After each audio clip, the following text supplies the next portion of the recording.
Hello student, हम पढ़ रहे हैं बर्न। बर्न का पार्ट 1 मैंने कंप्लीट करवा दिया है, जिसमें आपका इंट्रोडक्शन और क्लासिफिकेशन कंप्लीट हो गया था। अब हम पार्ट 2 में देखेंगे आपका पैथोफिजियोलॉजी। पार्ट 1 का लिंक मैंने डिस्क्रिप्शन बॉक्स में अपलोड कर दिया है, आप जाके चेक कर सकते हैं। और चैनल को अभी तक सब्सक्राइब नहीं किए हो तो लाइक कर लो, सब्सक्राइब कर लो और अपने फ्रेंड्स को शेयर कर दो।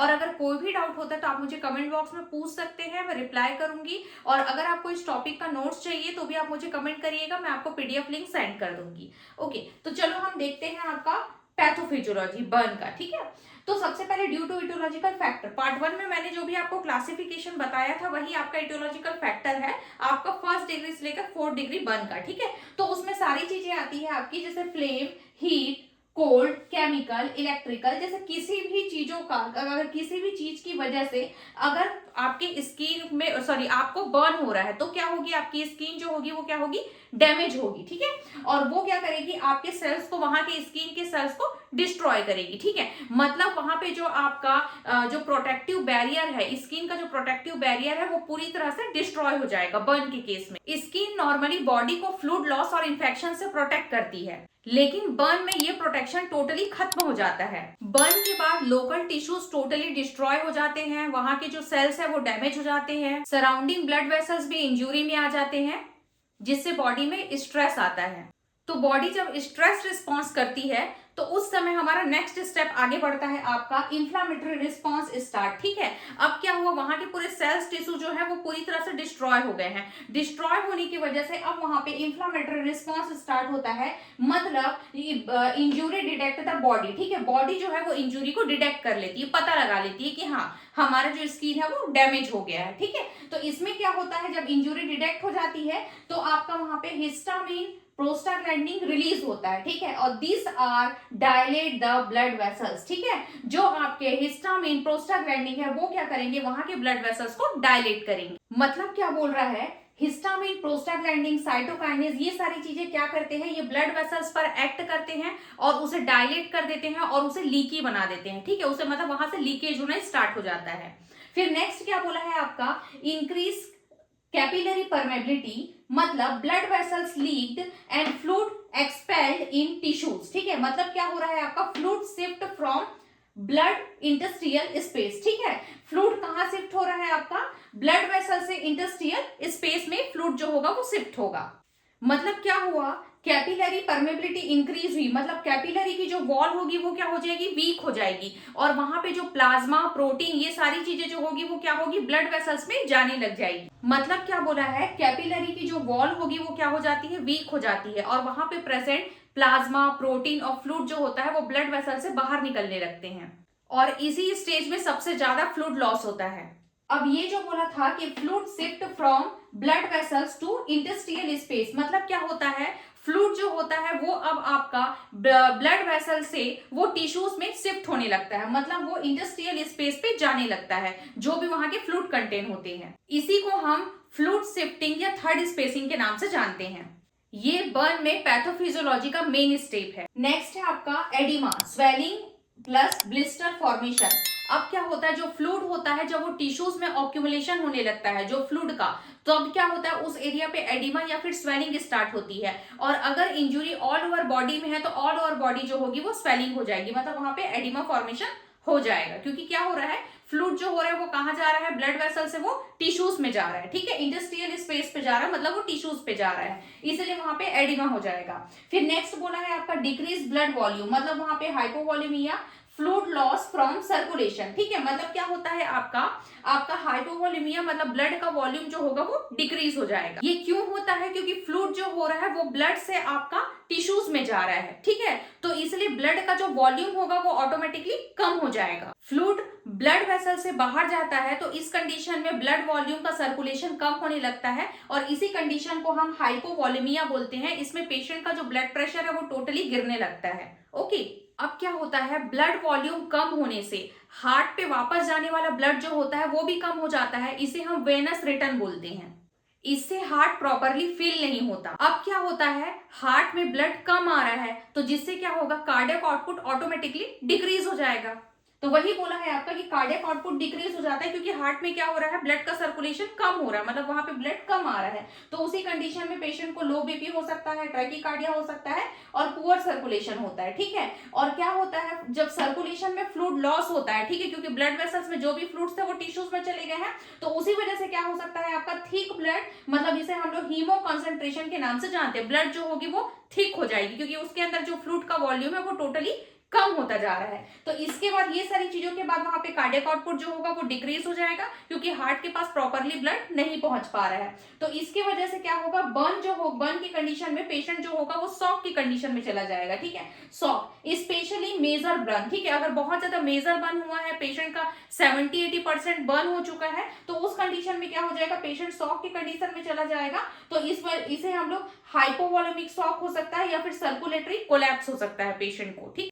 हाइपोवोलेमिक शॉक मतलब क्या होगा, बॉडी में ब्लड और फ्लूइड की क्या हो जाएगी, कमी हो जाएगी। ब्लड और फ्लूइड का जो सर्कुलेशन है वो टोटली कम हो जाएगा और ऑर्गन तक प्रॉपरली ब्लड सप्लाई नहीं होगा, तो उस कंडीशन में पेशेंट हाइपोवोलेमिक शॉक में चला जाएगा। सर्कुलेटरी कोलैप्स मतलब क्या होता है, इसमें क्या होता है, ब्लड का जो पंप है वो ऑलमोस्ट टोटली फेल हो जाता है, मतलब ब्लड सर्कुलेशन टोटली फेल हो जाता है और ब्लड का जो सर्कुलेशन है वो ऑर्गन पे भी प्रॉपरली नहीं हो पाता। तो इस कंडीशन में सर्कुलेटरी कोलैप्स हो जाता है और पेशेंट शॉक की कंडीशन में चला जाता है और एक टाइम के बाद पेशेंट की डेथ भी हो सकती है। तो ये सारी कंडीशन होने के बाद पेशेंट को क्या हो सकता है, tissue hypoxia resulting the cellular hypoxia, ठीक है। मतलब क्या होगा, टिश्यूज में ऑक्सीजन की भी कमी होने लगेगी क्योंकि ब्लड वहां पे ऑटोमेटिकली सप्लाई प्रॉपरली नहीं हो पा रहा है। तो वहीं पे मैंने आपको बताया कि ये आपका हाइपोवोलेमिक या फिर सर्कुलेटरी कोलैप्स हो रहा है। तो ये सारी कंडीशन में जो भी वहां के ऑर्गन्स है वो डिस्फंक्शन हो सकते हैं, जैसे किडनी में एक्यूट रीनल फेलियर हो सकता है, लंग्स में हो सकता है एक्यूट रेस्पिरेटरी डिस्ट्रेस सिंड्रोम हो सकता है, हार्ट जो होगा वो प्रॉपर वहां पे परफ्यूजन हो जाएगा। तो ये सारी चीजें जो हो सकती है वहां पे ऑर्गन टोटली डिस्फंक्शन हो सकता है। अगर हमारा जो पैथोफिजियोलॉजी है, अगर आप इसको याद करेंगे तो इसका मेन एग्जाम पॉइंट के हिसाब से क्या है, शॉर्ट नोट्स तो आपको मेन याद करने के लिए सबसे पहले पेशेंट को बर्न होता है, बर्न होने के बाद क्या होता है आपका, injury detect the body injury को डिटेक्ट करती है, मतलब वहां पे क्या हो रहा है, इंफ्लामेटरी रिस्पॉन्स हो रहा है, इंफ्लामेटरी रिएक्शन हो रहा है। इंफ्लामेटरी रिएक्शन में अब बर्न का काम है आपके स्किन को जलाना, मतलब स्किन को डैमेज करना। अब स्किन में हमारे क्या पाया जाता है, आपको तो पता है कि स्किन में हमारे टिश्यूज पाए जाते हैं, ब्लड वेसल्स पाए जाते हैं, ठीक है। तो अब वहां पे ये किसको डैमेज करेगा, वहां के टिश्यूज और ब्लड वेसल्स को। तो अब कैपिलरी लीक, अब वहां के जो कैपिलरी वॉल्स हैं वो क्या हो जाएंगे, वीक हो जाएंगे।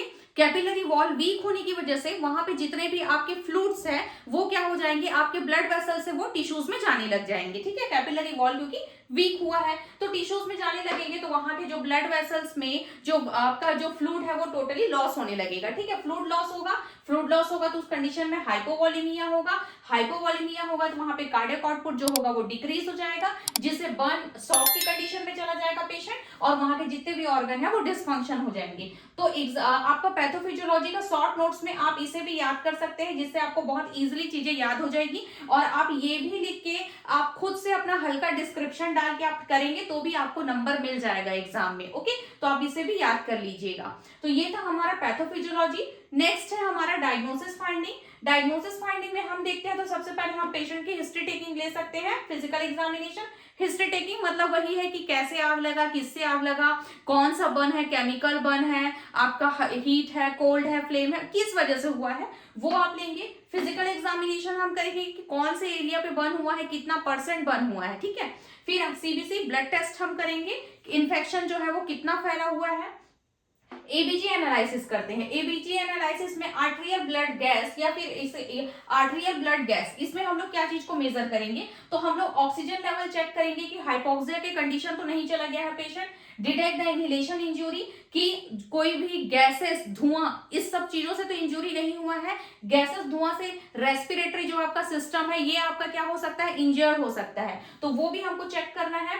Assess the respiratory failure, respiration fail तो नहीं हुआ वो भी चेक करना है। और अगर आपका इनहेलेशन में हमको देखना है कि कार्बन डाइऑक्साइड की पॉइजनिंग तो नहीं हुई है सबसे ज्यादा, तो ये हम एबीजी एनालिसिस में करेंगे। नेक्स्ट आपका डायग्नोसिस फाइंडिंग है आपका सीरम इलेक्ट्रोलाइट्स, ठीक है। सीरम इलेक्ट्रोलाइट्स में हम क्या चेक करते हैं, आपका आपका पोटेशियम और सोडियम का लेवल हम देखते हैं, ठीक है। तो बर्न के केस में क्या होता है, आपका इनिशियल स्टेज में मतलब स्टार्टिंग स्टेज में क्या होता है, पोटेशियम का लेवल जो होता है वो इंक्रीज हो जाता है और सोडियम का लेवल जो होता है वो डिक्रीज रहता है, ठीक है। और लेटर स्टेज में क्या होता है, पोटेशियम का लेवल डिक्रीज हो जाता है और सोडियम का लेवल जो होता है वो इंक्रीज हो जाता है। हम देखते हैं इसे कैसे। तो अभी आप देखो इनिशियल स्टेज मतलब 24 टू 48 आवर, मतलब जो बर्न का पेशेंट आया है आपके पास उसका 24 से 48 घंटे के बीच में हम देखते हैं तो उसका जो पोटेशियम का जो लेवल होता है वो क्या रहता है, इंक्रीज रहता है। कैसे इंक्रीज रहता है, ये मैंने अभी आपको पैथोफिजियोलॉजी में बताया था, सेम वैसा ही प्रोसेस है यहाँ पे।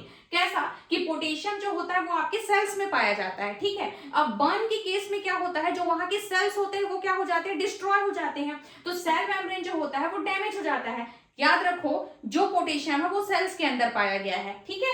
अब क्या होता है, अगर सेल्स में जो सेल्स अगर वहां का डिस्ट्रॉय हो जाए, सेल्स अगर वहां का डैमेज हो जाए तो पोटेशियम क्या हो जाएगा, इंट्रासेलुलर पोटेशियम जो होगा वो एक्सपेल्ड होगा, मतलब पोटेशियम जो होगा अब वो बाहर निकलेगा और वो कहां चला जाएगा, ब्लड में चला जाएगा। तो इसी कंडीशन में क्या हो जाता है, जो आपका इनिशियल स्टेज में पोटेशियम का जो लेवल होता है वो क्या हो जाता है, इंक्रीज हो जाता है ब्लड में। जब हम सीबीसी करेंगे तब हमको पता चलेगा कि पोटेशियम का लेवल जो है वो इंक्रीज है। कब, 24 से 48 घंटे के बीच में, जब आपके पास बर्न पेशेंट आया हुआ है। अब उसी समय हम देखते हैं कि सोडियम का जो लेवल होता है वो क्या रहता है, डिक्रीज रहता है। ये कैसे डिक्रीज होता है कि सोडियम जो होता है वो आपके फ्लूइड में पाया जाता है, ठीक, मैंने बताया था। अब सोडियम जो है वो फ्लूइड में पाया जाता है, तो जब कैपिलरी परमेबिलिटी इंक्रीज हो जाती है, मतलब कैपिलरी की जो वॉल्स है, ब्लड वेसल्स की वॉल जो है वो इंक्रीज हो गई, मतलब वो डायलेट हो गई, तो वहां पे मैंने आपको बताया था कि ब्लड वेसल्स के जो फ्लूइड है, पैथोफिजियोलॉजी में मैंने क्लियर किया था कि ब्लड वेसल्स के फ्लूइड है वो कहां, टिश्यूज में शिफ्ट होने लगते हैं, जिसकी वजह से क्या होता है, एडिमा होने लगता है। तो यही बोला है आपका कि सोडियम और फ्लूइड जो होगा वो टिश्यूज में क्या होंगे, शिफ्ट होने लगेंगे। अब टिश्यूज में शिफ्ट होने लगेंगे तो वहां पे जो आपका प्लाज्मा सोडियम जो है वो क्या हो जाएगा, डिक्रीज हो जाएगा, मतलब ब्लड में सोडियम का लेवल जो होगा डिक्रीज हो जाएगा। कब, ये स्टार्टिंग स्टेज में 24 टू 48 आवर के बीच में। उसके बाद हम लेटर स्टेज में चेक करते हैं, तो लेटर स्टेज मतलब आफ्टर 48 आवर के बाद हम देखते हैं तो वहां पे क्या होता है, पोटेशियम का जो लेवल है वो क्या हो जाता है, डिक्रीज हो जाता है। क्यों डिक्रीज होता है, फ्लूइड रिसक्सिटेशन की वजह से, क्योंकि जब आपके पास पेशेंट आएगा तो आप उसे ठीक करेंगे, मतलब आप उसे मेडिसिन दे रहे हैं, फ्लूइड दे रहे हैं, ठीक है, ऑक्सीजन प्रोवाइड कर रहे हैं। रिसक्सिटेशन का मतलब क्या होता है, पेशेंट को नॉर्मल कंडीशन में लेके आने का प्रोसेस, ठीक है।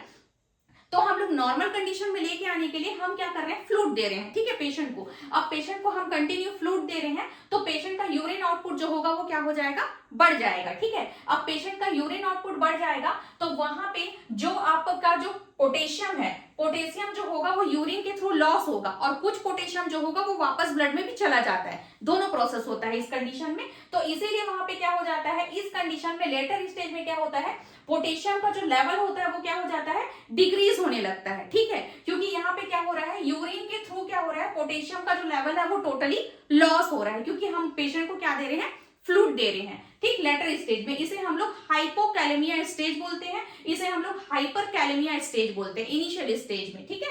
उसके बाद आता है आपका सोडियम का लेवल जो होगा लेटर स्टेज में बढ़ जाएगा। क्यों बढ़ेगा, तो सबसे पहले वही रिसक्सिटेशन, मतलब हम लोग फ्लूइड थेरेपी प्रोवाइड करेंगे जिसमें आपको ऑब्वियसली बात है सोडियम रहेगा, तो क्या होगा, सोडियम जो होगा रिटेन इन दी बॉडी। अब बॉडी में सोडियम जो है क्योंकि रिटेन हो रहा है, क्योंकि ब्लड में क्या हो रहा है, सॉरी, सेल्स पूरे डिस्ट्रॉय हो गए, ब्लड वेसल्स पूरे डैमेज हो गए हैं, तो सारे फ्लूइड्स जो है वो लॉस हो गए हैं, तो हम फ्लूइड प्रोवाइड किए तो हम लोग सोडियम प्रोवाइड किए, तो वो क्या करा, आपके बॉडी में वापस से आने लगा। आने लगने के बाद में क्या होता है, वहां का जो एडिमा है जो रिड्यूस हो जाएगा, मतलब जो टिश्यूज जो डैमेज होने की वजह से वहां जितने भी फ्लूइड्स जो कलेक्ट हो चुके थे ब्लड वेसल्स के, इसकी वजह से एडिमा हो रहा था, वो टोटली क्या हो जाएगा, रिड्यूस होने लगेगा। रिड्यूस होने की वजह से क्या होगा, जो सोडियम है वो ब्लड में क्या हो जाएगा, इंक्रीज हो जाएगा, ठीक है, ब्लड में सोडियम इंक्रीज हो जाएगा। इस कंडीशन को हम हाइपरनेट्रीमिया बोलते हैं। तो ये आपका 48 आवर के बाद जब ट्रीटमेंट स्टार्ट होता है तो उस कंडीशन में टोटली अपोजिट हो जाता है कि जो आपका पोटेशियम का लेवल जो इंक्रीज था वो डिक्रीज हो जाएगा और सोडियम का लेवल जो डिक्रीज था वो आपका इंक्रीज हो जाएगा। इस कंडीशन को हम हाइपरनेट्रीमिया बोलते हैं, ठीक है। और आपका इनिशियल स्टेज को हम हाइपोनेट्रीमिया बोलते हैं सोडियम का, ठीक है। क्लियर हुआ इतना? चलो नेक्स्ट हम देखते हैं आपका यूरिन टेस्ट, ठीक है। बर्न में हम यूरिन टेस्ट क्यों करेंगे, ठीक है। तो क्या करते हैं देखने के लिए, to check the albumin level, ठीक है। यूरिन में एल्ब्यूमिन का लेवल कितना है ये चेक करने के लिए हम यूरिन टेस्ट करते हैं, ठीक है। तो जनरली आप ये जान लो कैसे। तो albumin level is not present in urine, ठीक है। यूरिन में एल्ब्यूमिन प्रेजेंट नहीं होता है, ठीक, आपको ये पता होना चाहिए। इन जनरल यूरिन में एल्ब्यूमिन प्रेजेंट नहीं होता है। तो but if is present resulting kidney damage, अगर हमको ये चीज दिख रहा है कि यूरिन में एल्ब्यूमिन प्रेजेंट है तो हमको पता होना चाहिए कि किडनी डैमेज है।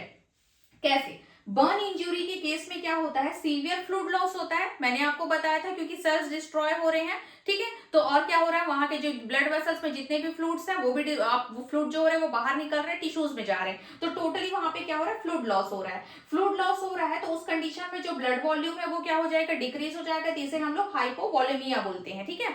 अब ब्लड वॉल्यूम डिक्रीज होता है तो क्या होता है, decrease blood supply in kidney, क्योंकि देखो ब्लड वॉल्यूम डिक्रीज हो रहा है मतलब कार्डियक आउटपुट डिक्रीज हो रहा है। तो जो ब्लड है वो हार्ट में भी प्रॉपरली नहीं पहुंच पाएगा, हार्ट में जो ब्लड है वो भी पूरे बॉडी में मतलब सारे ऑर्गन में ब्लड सर्कुलेट नहीं कर पाएगा। तो वो ऑर्गन में आपका किडनी भी आता है। तो किडनी में भी क्या हो रहा है, ब्लड सप्लाई डिक्रीज हो रहा है। किडनी में ब्लड सप्लाई डिक्रीज हो रहा है तो अब क्या होगा, साथ ही साथ वहां पे ऑक्सीजन भी प्रॉपरली सप्लाई नहीं हो पा रहा है, नहीं होगा, क्योंकि ब्लड सप्लाई नहीं हो रहा है। तो ब्लड नहीं आ रहा है तो ऑक्सीजन कहां से मिलेगा, तो वो दोनों नहीं हो पा रहा है। तो उस कंडीशन में ग्लोमेरुलर जो होगा वहां का डैमेज हो जाएगा, किडनी में जो ग्लोमेरुलर है वो डैमेज हो जाएगा।